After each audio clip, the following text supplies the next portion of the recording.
Saludamos con nuestro tercer invitado. Hay que decir que explicarles que no pudo estar con nosotros María Cristina Cronfle, vocal suplente del Consejo Nacional Electoral por problemas de salud. Ella se ha excusado y ha justificado no haber podido acudir a nuestra invitación por problemas de salud. Esperamos que se mejore. Saludamos con Leonardo Berresueta, asambleísta de la Revolución Ciudadana y uno de los proponentes del juicio político a la ministra Mónica Palencia, ministra del Interior. ¿Cómo está, asambleísta Berresueta? Buenos días, bienvenido, gracias por estar en Punto Noticias de Radio Pichincha. Le saludamos a Alexis Moncayo, quien le habla a Licenia Espinel. Va a continuar en estos días este proceso de interpelación, de fiscalización, pese a los problemas de salud que ha tenido la ministra, que asegura haber sufrido una descompensación el viernes pasado. Ha confirmado ella que va a continuar en este proceso. Muchas gracias, Alexis, un abrazo también a la distancia. No hemos tenido ninguna información ni ninguna notificación al respecto sobre la no presencia de la ministra en la sustanciación del proceso. Es importante recordar que el día viernes terminó ya todo la sustanciación del juicio político en cuanto a la presentación de pruebas.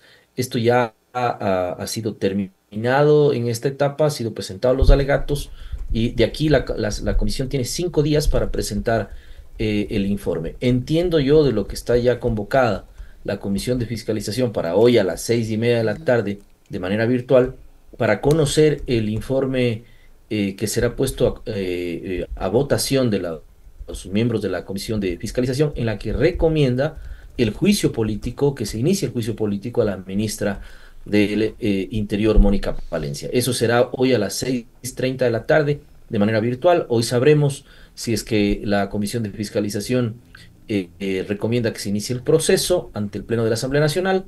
De no existir los votos, la presidenta de la comisión tiene la obligación de poner en conocimiento del Pleno de la Asamblea Nacional las posiciones que han existido dentro de la comisión, y ahí le tocará al Pleno conocer si es que efectivamente da paso o no da paso a la interpelación de la ministra ante el Pleno de la Asamblea Nacional. Ese es el estado de la situación en este momento. Estamos a la espera de lo que pase hoy a las 6:30 en la Comisión de Fiscalización Licenia.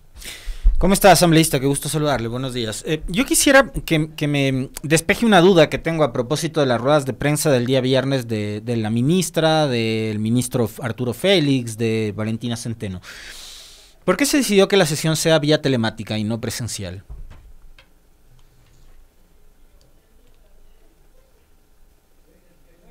¿Sí nos escucha, asambleísta? Se congeló, se fue. Ahí está. Bueno, la situación es...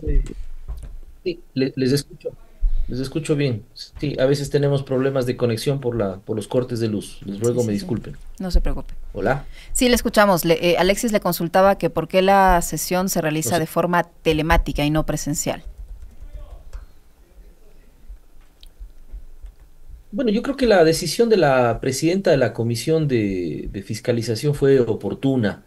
El lunes anterior asistimos a la apertura de las audiencias de presentación de prueba y lamentablemente vimos a una ministra en una posición bastante beligerante, bastante descompuesta, incómoda, y realmente al final de la sesión no fue una respuesta lo más adecuada posible, y veíamos que se iba a incidentar todas las sesiones. De hecho, la sesión del lunes anterior se quedó sin quórum, y al quedarse sin quórum podría ponerse en riesgo el hecho de que no pase el juicio político al Pleno de la Asamblea Nacional, que no se haya cumplido con los procesos establecidos en la ley, como la evacuación de prueba. Creo que la decisión de la presidenta de la comisión fue adecuada: evitar primero incidentes, evitar un espectáculo al pueblo del Ecuador, hacer de que se cumplan los plazos, evitar estas confrontaciones y poder evacuar adecuadamente el tema. Además, también vimos al final de la sesión del día viernes, ya cerca de las 6 de la tarde, 6:30, que cuando se dio un receso de 5 minutos, la ministra no se pudo volver a conectar por una descompensación de su salud. Y lo digo con toda sinceridad: espero que la salud de la ministra esté en buenas condiciones, espero que se haya recuperado adecuadamente. Lo digo con sinceridad y lo digo desde el lado humano. Pero más allá de eso, no hemos tenido ninguna comunicación ni ninguna notificación de que no se vaya a presentar. Hoy en la mañana hemos escuchado algunas declaraciones de sus abogados que han indicado pues de que ella estará presente en el caso de que corresponda la sustanciación ante el Pleno de la Asamblea Nacional.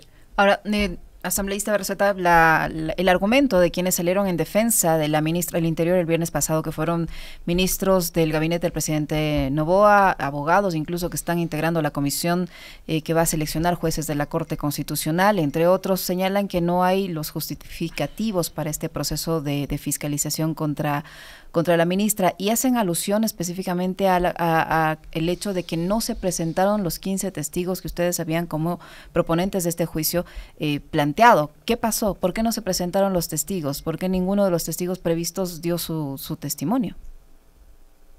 Bueno, primero porque los testigos que yo presenté fueron todos funcionarios de la Embajada Mexicana, en su mayoría, y evidentemente dada la situación del juicio que existe entre el Ecuador y México en la Corte de Justicia Internacional, ellos tienen una posición de no inmiscuirse en problemas, en temas internos del país.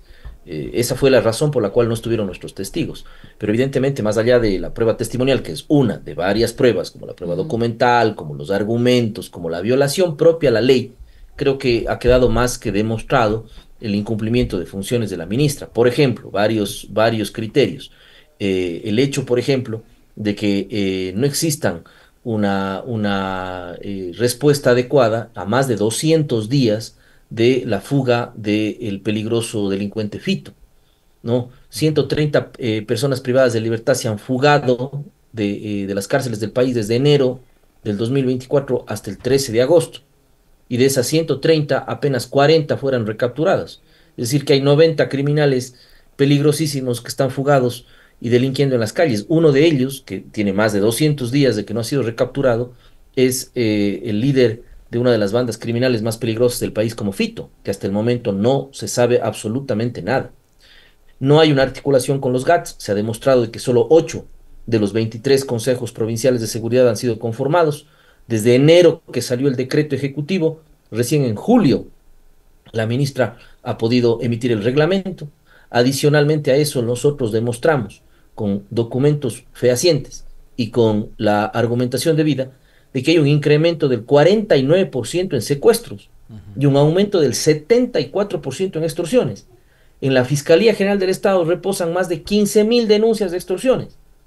Y cuando le mostramos a la ministra, cuando ella presenta en sus argumentos de descargo que de enero a julio de este año existen aproximadamente 3.600 casos de extorsiones, yo le demuestro con documentos de la Fiscalía que las denuncias de la Fiscalía en el mismo periodo, de enero a julio, son más de 4.500. Entonces, aquí algo no cuadra. O hay subregistro en la policía, o hay ocultamiento de información hacia el Ministerio del Interior, o simplemente no hay una articulación adecuada.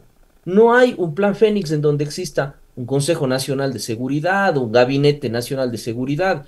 No hay una data única. La Fiscalía tiene una data por un lado, el Ministerio del Interior por otro lado, el Consejo de Seguridad por otro lado. Es decir, eso y muchísimos temas más. Solo un dato adicional, nada más, perdóneme que me extendí en la respuesta, pero hasta el día de hoy se han recaudado 550 millones de dólares con el tema del famoso incremento del IVA de 3 puntos, ¿no? De esos 550 millones que se han recaudado hasta la fecha, ¿no? Un corte parcial, tan solo 69 millones se han dado a la seguridad, 40 millones a la policía y 29 millones al Ministerio del Interior. Perdón, ahí voy a ser de abogado del diablo, asambleísta.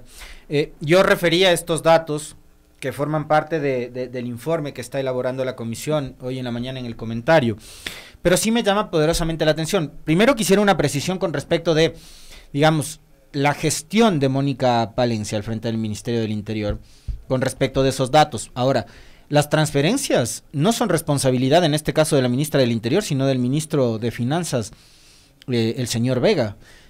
¿No debería ser el convocado a un juicio político por no asignar lo que corresponde para la dichosa guerra contra el crimen organizado, cuando esa fue la justificación que le vendieron a todo el país a través de una campaña millonaria de publicidad cuando necesitaban apoyar y aprobar esa reforma tributaria?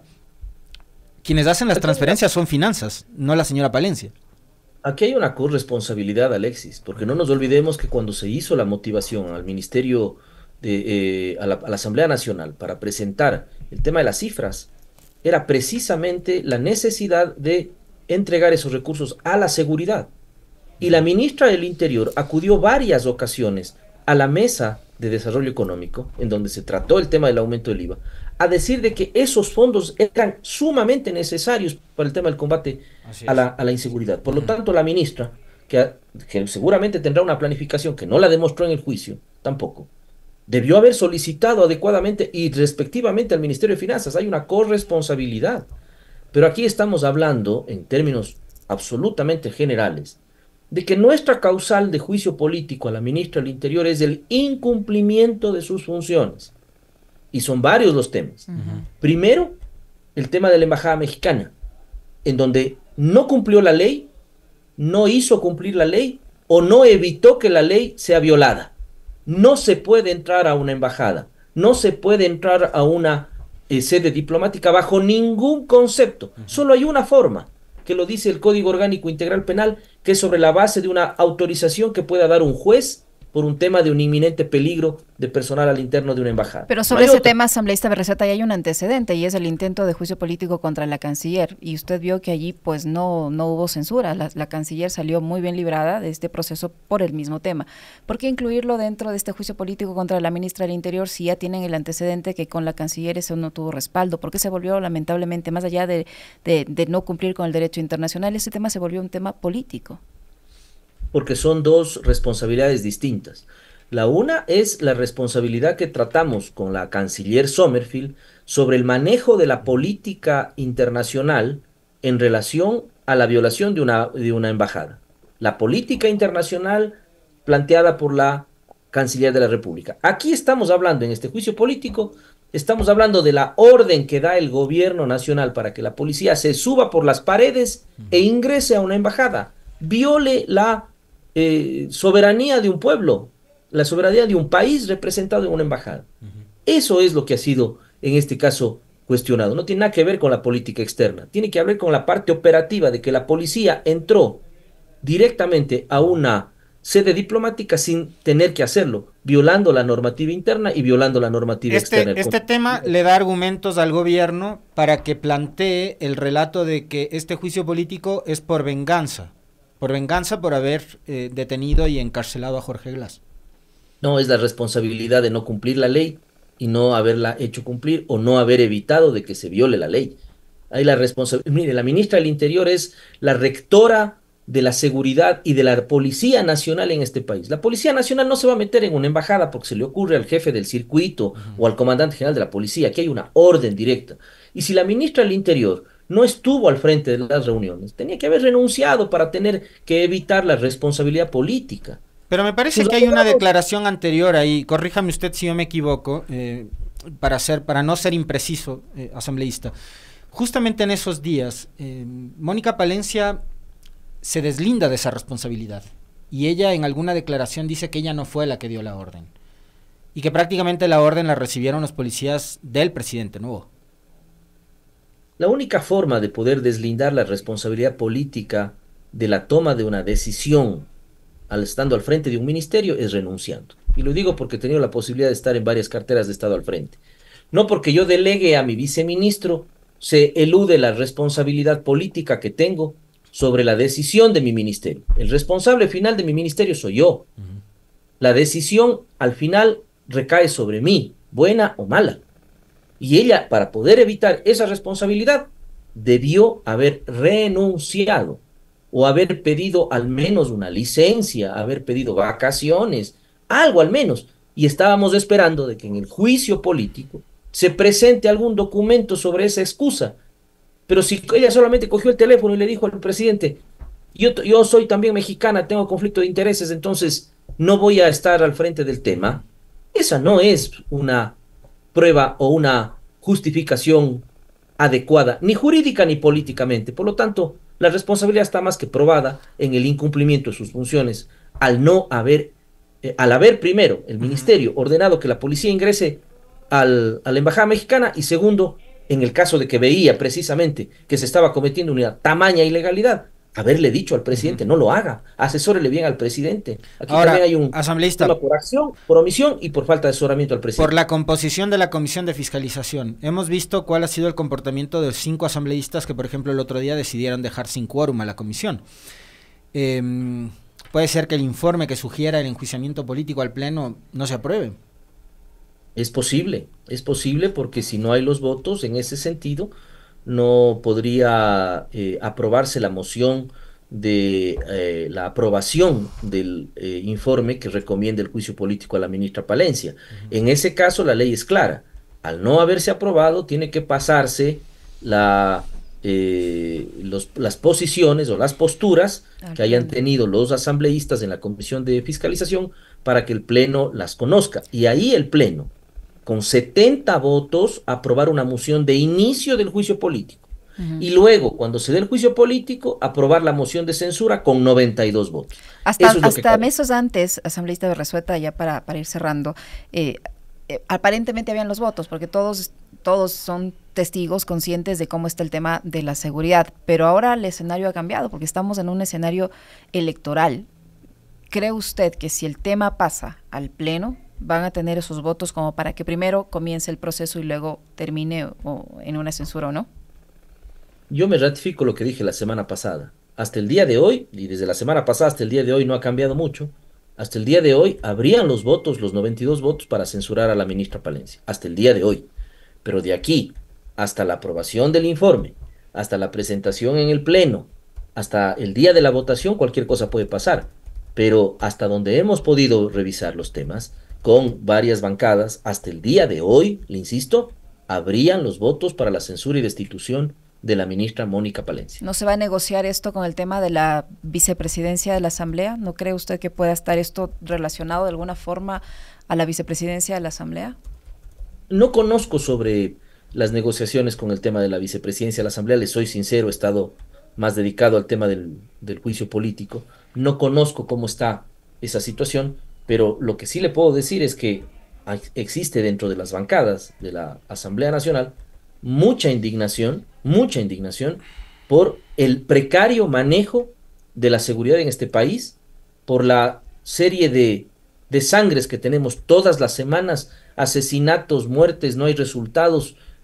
La indignación crece en la Asamblea Nacional y yo veo que es un escenario totalmente diferente al que existió frente al juicio político a la señora canciller. Para terminar, asambleísta de Resueta, ¿ya tienen una decisión como bloque de a quién van a respaldar para el tema de la vicepresidencia? Nosotros hemos mantenido una reunión de bloque. Entiendo yo que el Partido Social Cristiano va a presentar un candidato. Nosotros estamos a la espera de que la sesión del día de mañana se presente ese candidato y, de ser el caso, pues tomar una decisión. Vamos a mantener el día de hoy, otra vez en la noche, una reunión de bancada en donde tomaremos una definición ya concreta. Muy gentil, asambleísta de Resueta. Muchísimas gracias.